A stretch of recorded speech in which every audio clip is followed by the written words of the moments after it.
이란이라는 나라를 쥐고 흔드는 건 대통령도 아니고 군대도 아닙니다. 검은 제복을 입은 괴물 집단이 따로 있습니다. 이 집단은 이란 경제의 3분의 2를 주무르고 자국민 수만 명을 총으로 쏴 죽이고 중동 전역에 테러 조직을 키워왔습니다. 이름은 이슬람 혁명 수비대, 영어로 IRGC입니다. 2026년 2월 미국과 이스라엘이 이란을 폭격했을 때 진짜 타깃이 누구였는지 아십니까? 하메네이만이 아니었습니다.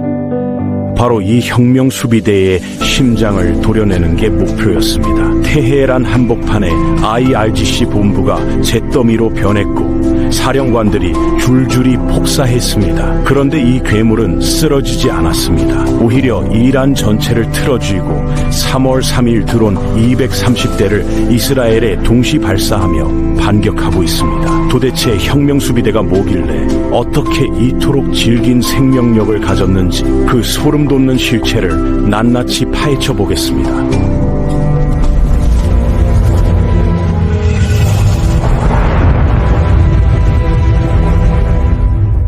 혁명 수비대를 이해하려면 1979년으로 거슬러 올라가야 합니다. 그해 이란에서 이슬람 혁명이 터졌습니다. 친미 성향의 팔레비 국왕이 쫓겨나고 호메이니 아야톨라가 이끄는 이슬람 신정 체제가 들어섰습니다. 문제는 새 정권을 잡은 성직자들이 기존 군대를 전혀 믿지 못했다는 겁니다. 팔레비 국왕 시절 군대는 왕에게 충성했거든요. 언제 쿠데타를 일으킬지 모르는 시한폭탄 같은 존재였습니다. 정규군을 해체하자니 나라 방위가 걱정되고 그대로 두자니 뒤통수 맞을까 불안하고 이러지도 저러지도 못하는 상황이었습니다. 그래서 호메이니가 내린 결정이 뭐였냐면 아예 새로운 군대를 만든 겁니다. 나라에 충성하는 게 아니라 혁명 체제에 충성하는 군대, 정권을 지키는 사병 집단을 말이죠. 이렇게 탄생한 게 세파헤 파스다란, 우리말로 번역하면 이슬람 혁명 수호군입니다. 서방에서는 이란 혁명 수비대, 영어 약자로 IRGC라고 부릅니다. 호메이니가 직접 창설을 명령했고 헌법에도 정규군과 별도로 혁명 수비대의 존재를 명시했습니다. 법적으로 정당한 지위를 갖추고 정치에 개입할 권한까지 부여받은 겁니다. 처음에는 국내 치안을 담당하는 수준이었습니다. 혁명에 반대하는 세력을 잡아들이고 시위를 진압하고 정권에 충성하지 않는 사람들을 감시하는 역할이었죠. 그런데 1980년에 상황이 완전히 바뀌었습니다. 옆나라 이라크의 사담 후세인이 이란을 침공한 겁니다. 이란-이라크 전쟁이 터진 건데 8년 동안 수백만 명이 죽은 20세기 최악의 전쟁 중 하나였습니다. 이란 지도부는 여전히 믿지 못하는 정규군 대신 혁명 수비대를 전쟁의 최전선에 세웠습니다. 혁명 수비대는 전쟁터에서 피로 단련됐습니다. 처음에는 오합지졸이었지만 8년간 싸우면서 진짜 군대로 거듭났습니다. 문제는 전쟁이 끝났을 때 이 조직이 너무 비대해져 있었다는 겁니다. 병력도 많고 무기도 많고 전투 경험도 쌓였으니 이제 어쩌냐는 논의가 나왔습니다. 일부에서는 해체하자는 얘기도 나왔습니다. 전쟁 끝났으니 이 정도 규모의 별도 군대가 필요하냐는 거죠. 여기서 혁명 수비대의 운명을 바꾼 인물이 등장합니다.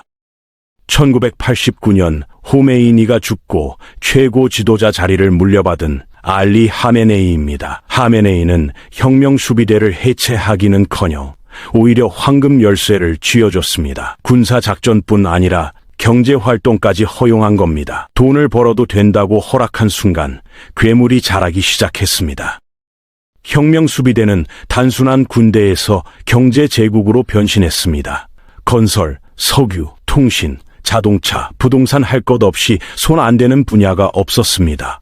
서방 전문가들 추정에 따르면 혁명 수비대가 이란 경제의 3분의 2를 장악하고 있습니다. 국가 안에 국가, 정부 안에 정부가 된 겁니다.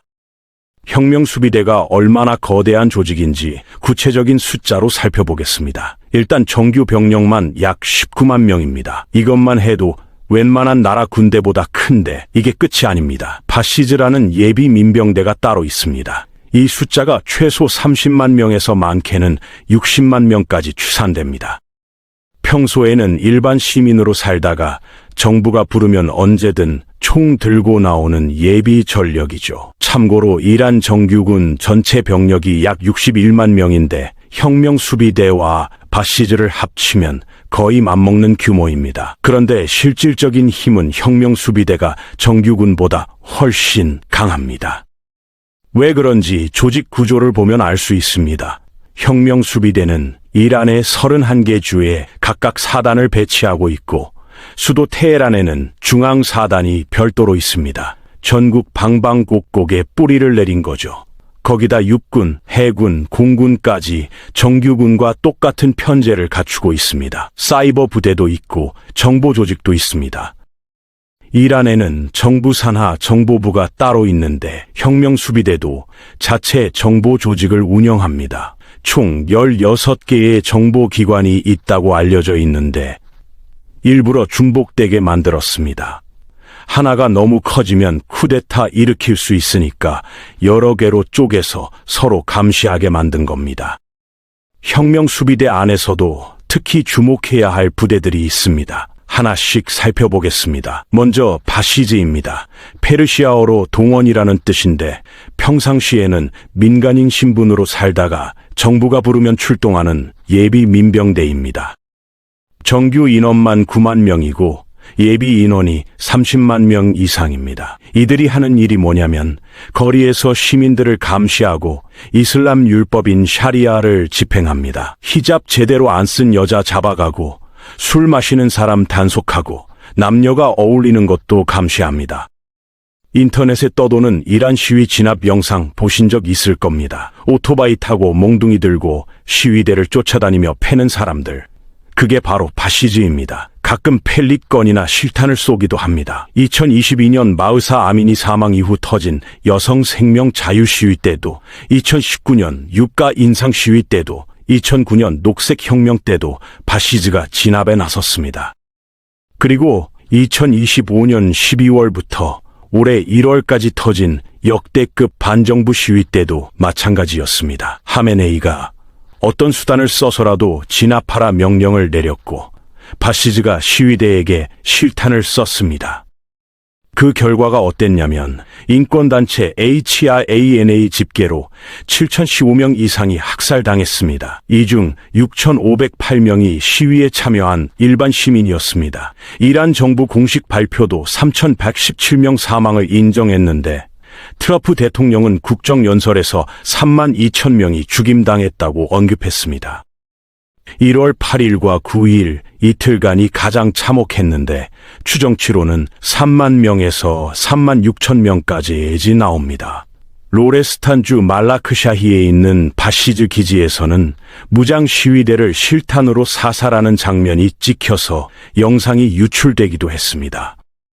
다음으로 쿠두스군입니다. 쿠두스가 페르시아어로 예루살렘이라는 뜻인데 이스라엘을 해방시키겠다는 의지를 담은 이름입니다. 실제로 하는 일은 해외 비밀 공작입니다. 미국으로 치면 CIA와 특수부대를 합쳐놓은 것 같은 조직이라고 보시면 됩니다. 병력은 2,000명에서 5,000명 정도로 추산되는데 숫자가 적다고 얕보면 큰 코 다칩니다.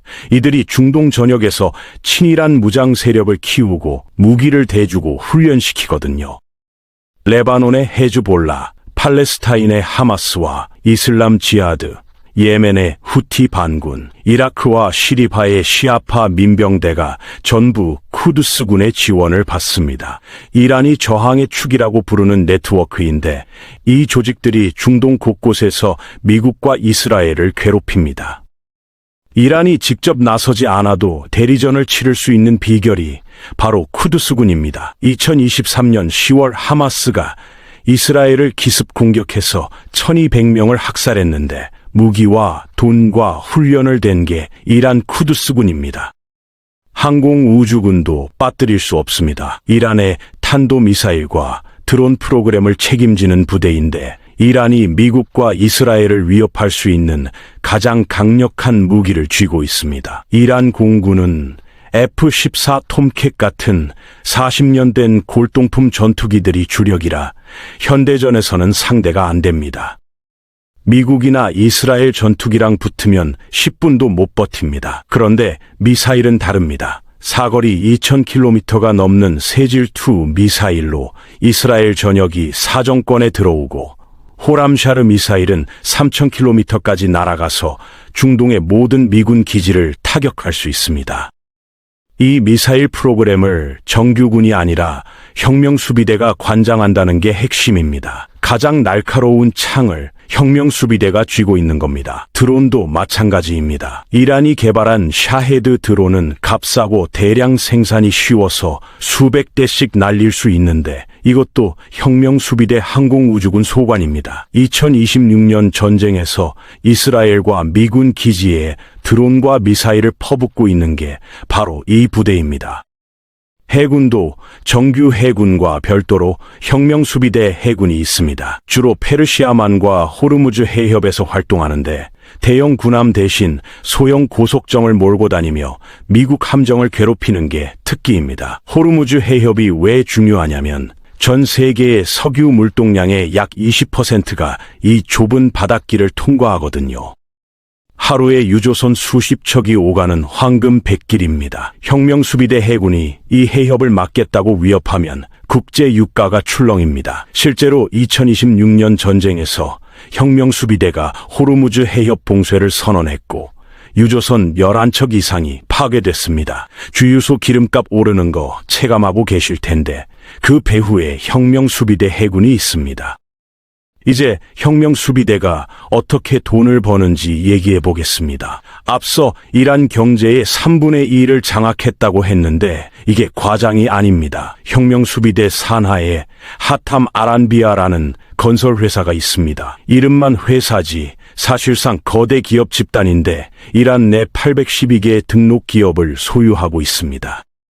댐, 고속도로, 터널, 상수도, 송유관 같은 대형 국책 사업을 싹쓸이합니다. 2019년 한 해에만 750건 이상의 건설 계약을 따냈다고 합니다. 이란에서 뭔가 크게 짓는다 하면 10중 8구 혁명수비대 계열 회사가 하는 겁니다. 거기다 보니 야드라는 것도 있습니다. 겉으로는 자선재단인데 실제로는 거대한 지주회사처럼 운영됩니다. 면세 혜택을 받으면서 각종 사업을 벌이는데, 수익이 어디로 가냐면 성직자들과 혁명수비대 고위층 주머니로 들어갑니다. 로스앤젤레스 타임스 보도에 따르면 혁명수비대의 연간 수입이 120억 달러, 우리 돈으로 16조 원이 넘습니다. 삼성이나 현대 같은 재벌그룹이 탱크와 미사일까지 갖고 있다고 상상해 보세요. 그게 혁명수비대입니다. 총 든 기업 집단, 무장한 재벌이라고 보시면 됩니다. 이렇게 돈과 총을 동시에 쥔 혁명수비대가 정치에 개입 안 할 리 없죠. 이란 대통령 선거에서 누가 후보로 나올 수 있는지, 의회에서 어떤 법안이 통과되는지 혁명수비대의 입김이 작용합니다. 표면적으로 이란은 대통령과 의회가 있는 공화국이지만 실제 권력은 최고 지도자와 혁명수비대가 쥐고 있습니다. 대통령은 사실상 들러리에 가깝고 진짜 결정은 다른 곳에서 내려집니다. 이란을 이해하려면 대통령 관저가 아니라 혁명수비대 본부를 봐야 한다는 말이 괜히 나온 게 아닙니다. 혁명수비대가 저지른 만행을 나열하면 끝이 없습니다. 국내에서는 수십 년간 반정부 시위를 피로 진압해 왔습니다. 2009년 녹색혁명 때 부정선거에 항의하는 시민들을 무자비하게 탄압했습니다. 수많은 사람이 체포되고 고문당하고 죽었습니다. 2019년에는 유가 인상에 항의하는 시위가 터졌는데 혁명수비대와 바시즈가 실탄을 썼습니다. 로이터 통신은 1,500명 이상이 사망했다고 추정했습니다. 2022년에는 마흐사 아민이라는 22세 여성이 히잡을 제대로 안 썼다는 이유로 도덕경찰에 끌려갔다가 의문사했고, 이를 계기로 전국적인 여성 생명 자유 시위가 터졌습니다. 혁명수비대와 바시즈가 이 시위를 진압하면서 500명 이상이 목숨을 잃었습니다. 그리고 2025년 12월 말부터 올해 1월까지 역대 최대 규모의 반정부 시위가 이란 전역을 뒤흔들었습니다. 경제 붕괴와 리알화 폭락, 물가 폭등에 분노한 시민들이 100개 이상 도시에서 거리로 쏟아져 나왔습니다. 정권 퇴진을 요구하는 목소리까지 터져 나왔는데 1979년 이슬람 혁명 이후 최대 규모였습니다. 하메네이 정권은 어떤 수단을 써서라도 진압하라고 명령했고 혁명 수비대와 바시즈가 시위대에게 실탄을 썼습니다. 이란 정부 공식 발표도 사망자 3,117명이었고 인권단체 HRANA는 7,015명 이상이 확인됐다고 집계했습니다. 1월 8일과 9일 이틀간이 가장 참혹했는데 일부 추산은 3만 명을 넘깁니다. 트럼프 대통령도 국정연설에서 3만 2천 명의 시위대가 죽임당했다고 언급했습니다. 해외에서 벌인 짓도 끔찍합니다. 쿠드스군이 지원하는 헤즈볼라는 레바논을 사실상 장악하고 이스라엘을 향해 로켓을 쏴댑니다. 하마스는 2023년 10월 이스라엘을 기습 공격해 1,200명 이상을 학살했는데 이들에게 무기와 돈과 훈련을 대준 게 이란 쿠드스군입니다. 예멘의 후티 반군은 홍해를 지나는 선박을 공격하고 사우디아라비아를 미사일로 때리는데 이들의 뒤에도 혁명 수비대가 있습니다. 이란이 저항의 축이라고 부르는 이 네트워크가 중동 전체를 불바다로 만들고 있고 그 컨트롤 타워가 바로 혁명 수비대의 쿠드스군입니다.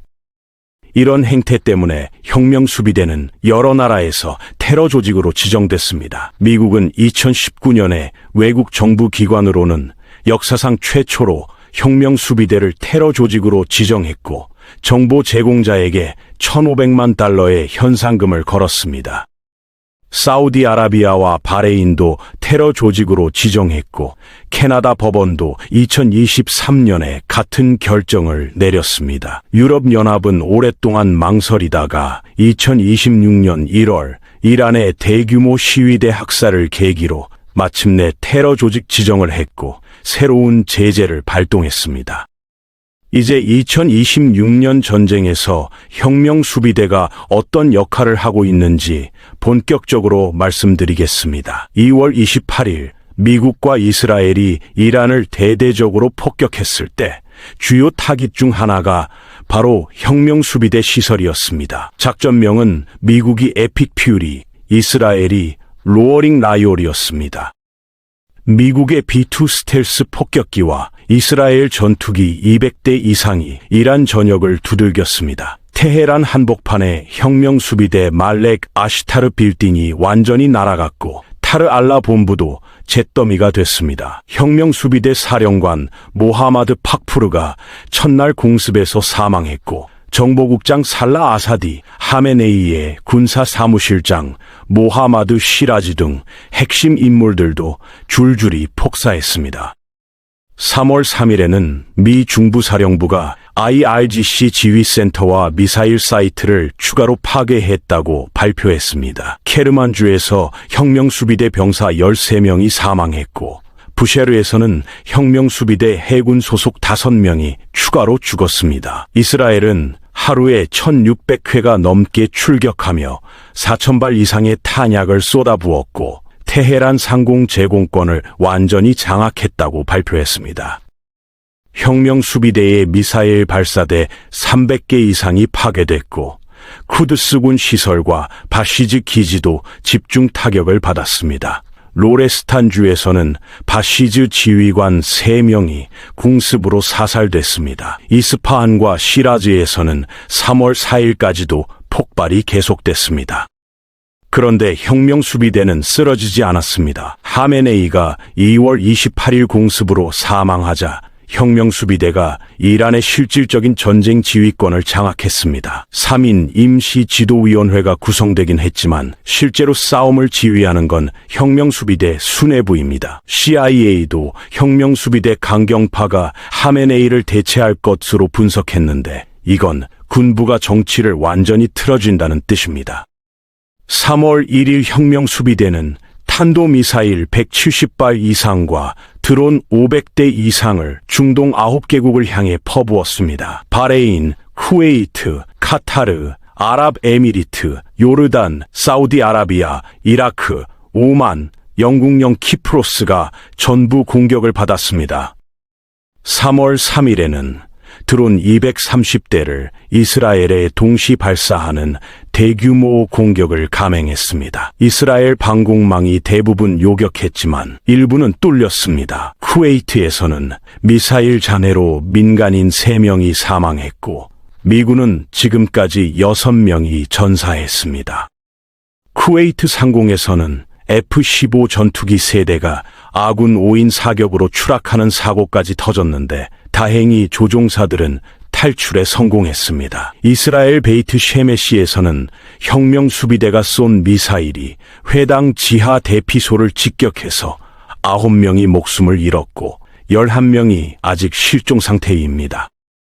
호르무즈 해협 봉쇄도 현실이 됐습니다. 혁명수비대 해군이 해협을 지나는 모든 배에 불을 지르겠다, 석유 한 방울도 못 나간다고 선언한 뒤 실제로 유조선 11척 이상을 공격했습니다.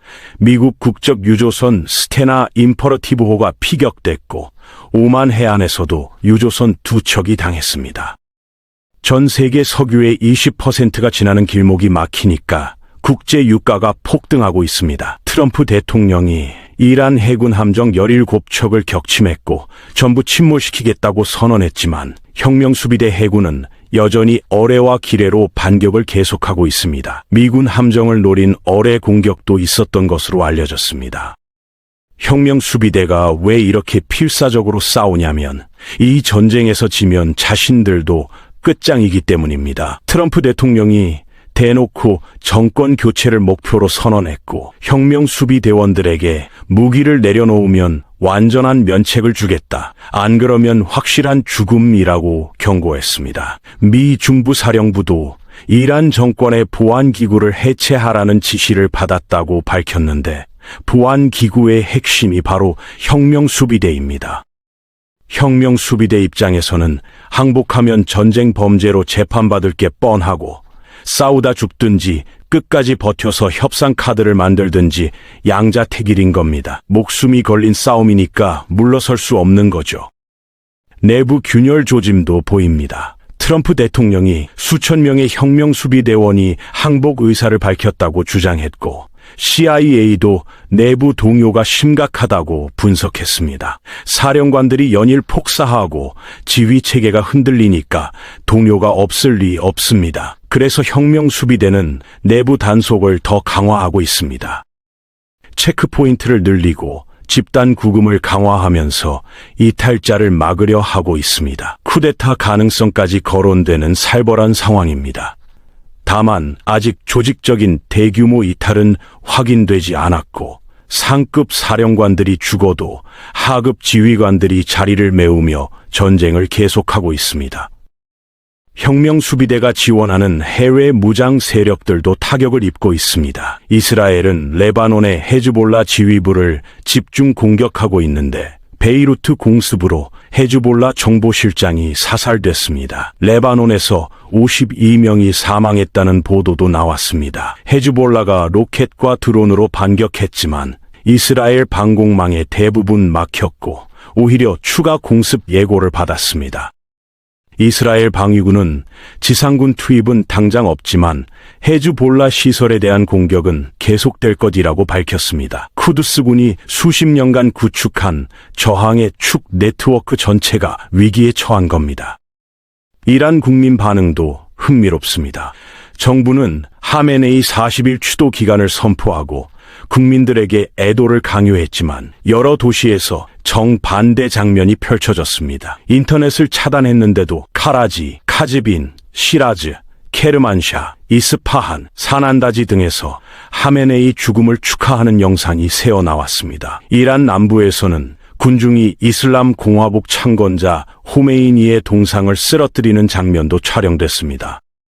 해외 이란인들은 환호하고 있고 망명단체 NCRI는 혁명수비대를 뿌리 뽑아야 한다며 10개 항해체 계획을 발표했습니다. 보안군이 축하하는 시민들에게 총을 쏘는 영상도 나왔는데 전쟁 와중에도 자국민 탄압을 멈추지 않는 겁니다. 37년간 혁명수비대와 바시즈에게 억눌린 분노가 이 순간 터져나오고 있습니다. 트럼프 대통령은 4주에서 5주면 작전이 끝날 것으로 예상하지만 필요하면 더 오래 갈 수 있다고 밝혔습니다. 이란 최고국가안보회의 사무총장 알리 라리자니는 협상을 거부하는 입장이고 혁명수비대가 전쟁 지휘를 강화하고 있습니다. 이스라엘 방위군은 이란 핵시설에 대한 체계적 해체가 진행 중이라고 발표했는데 이건 전쟁이 단기간에 끝나지 않을 수 있다는 뜻입니다. 혁명수비대가 버티면 핵무장한 군부 독재로 가는 길이 열리고 무너지면 이란 전체가 혁명의 소용돌이에 빠질 겁니다. 정리하겠습니다. 이란 혁명수비대는 단순한 군대가 아닙니다. 45년간 이란을 쥐락펴락한 나라 안의 나라, 총과 돈을 동시에 쥔 괴물 집단입니다. 자국민 수만 명을 학살하고 중동 전역에 테러 조직을 키우고 미사일과 드론으로 9개국을 동시에 때리는 집단입니다. 미국, 유럽, 캐나다가 테러 조직으로 지정한 데는 다 이유가 있습니다. 2026년 전쟁 닷새째 혁명수비대는 호르무즈 해협에 어뢰를 쏘고 이스라엘에 드론 230대를 날리며 악착같이 버티고 있습니다. 이 괴물이 살아남으면 핵무장한 군부 독재가 되고 무너지면 이란 전체가 혁명의 소용돌이에 빠집니다. 어느 쪽이든 중동의 판도가 완전히 뒤집힐 겁니다. 이란을 이해하려면 대통령이 아니라 혁명수비대를 봐야 한다는 말, 이제 뼈저리게 느끼실 겁니다.